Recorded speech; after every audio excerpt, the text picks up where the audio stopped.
So yun, hello guys. So another unboxing video na naman tayo by yours truly and by Jotel's Toy Collectibles. So ang i-unbox natin for today's video is isang hot item lang naman.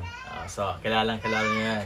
Grandista Nero SSJ3 Son Goku. So yan, i-unbox na natin siya. So first time ko mag-unbox ng Grandista.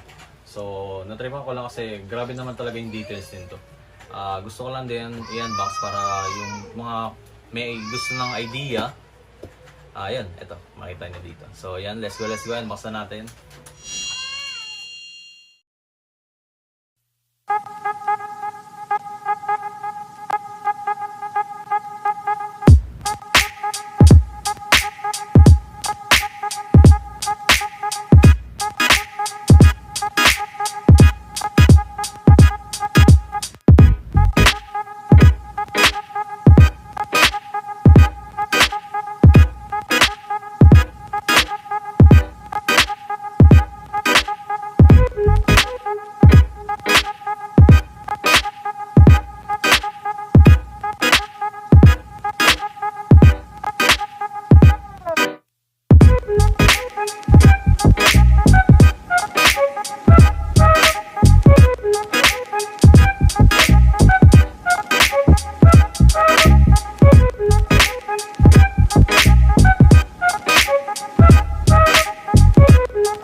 Yun, so hello guys, so tapos ko na i-unbox ang SSJ3 Grandista Nero Son Goku. So grabe ang saging na to, grabe na pa. Solid talaga.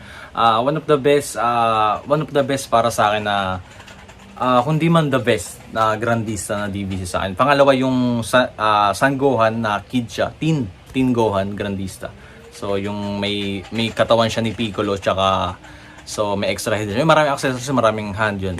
Yun yung dapat the best sa akin, pero yung nahawakan ko yung SSJ3 para sa akin, ito yung pinakamaganda. Pangalawa na rin. Kahit favorite character ko si Gohan. So kita nyo naman, grabe yung details. So hindi ko na pa tagalin, papakita ko kung gaano kaganda tong SSJ3 Grandista Nero na to. So let's go.